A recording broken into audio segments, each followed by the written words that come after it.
Hi, I'm Tudor Morgan, Director of Expedition Operations at Hurtigruten.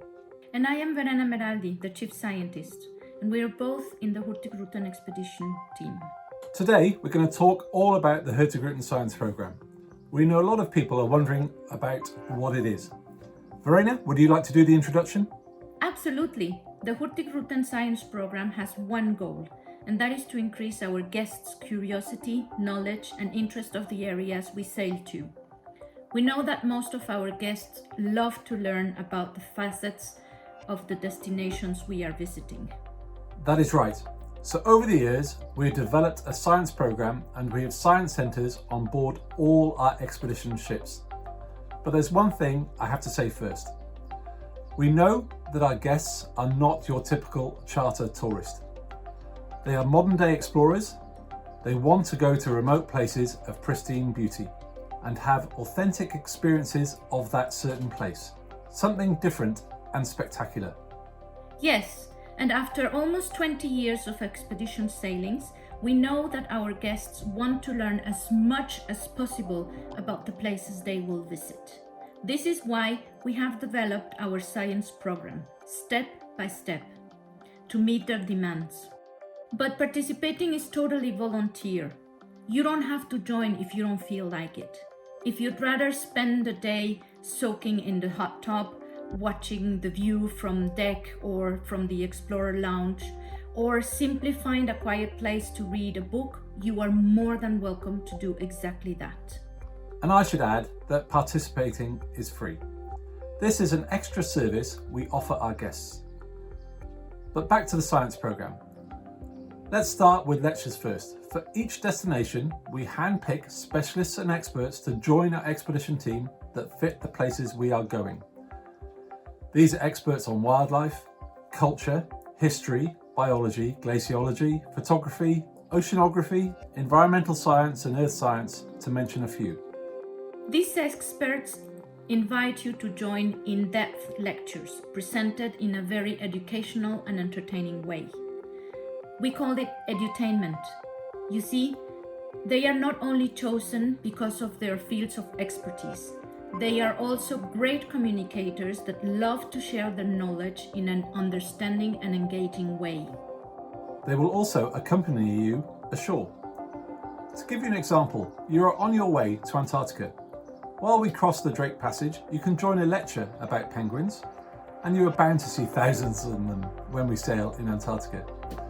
So one of our ornithologists have onboard lectures about these fascinating creatures, how they live, what they eat, biology of these birds, threats, mating rituals, how they sound, and all kinds of interesting facts. Then, when we come to Antarctica, the ornithologist will join you ashore to visit a penguin colony. Here, you will get a first-hand experience and explanation about what you learned earlier during the lecture. It's basically a real-time lecture where you meet the penguins up close. Then, when you're back on board again, we gather in the Science Centre. Here, you'll get the chance to, for example, touch penguin feathers and then investigate them under the microscope to learn how the microstructure of the feathers help penguins keep warm. This principle applies to all our specialised guides. Imagine all the possibilities! We also have underwater drones that allow us to share what happens under the surface of the oceans. A lot of people don't know what the sea flora looks like. And with our equipment, we have the possibility to take samples and investigate the underwater life. As Tudor mentioned, we have science centers on board all of our expedition ships. This is an overview of the science centers on board MS Roald Amundsen and MS Fridtjof Nansen. Here you'll find a laboratory that is equipped with state-of-the-art microscopes. There is a wet area for presenting and preparing samples. There is also an exhibition area for larger samples. And there is a big lecture hall and an observation deck for guiding outside. Yes, sometimes we have guiding or lectures out on deck as well. There will also be practical educational activities and getting everybody involved in science projects. These are parts of our citizen science projects. Our citizen science projects are collaboration projects with research institutions where you as a guest can contribute to research through sample collecting or counting wildlife. One of these projects is observing seabirds in order to understand how they use the habitat in the Southern Ocean, or help NASA understand what clouds look like from Earth with the Globe Cloud Observer project. With Happy Whale, we help identify whales and can follow them as they move around the world. We also record leopard seals in Antarctica. We also have 2 different projects related to plankton to learn more about what effect climate change have on plankton communities.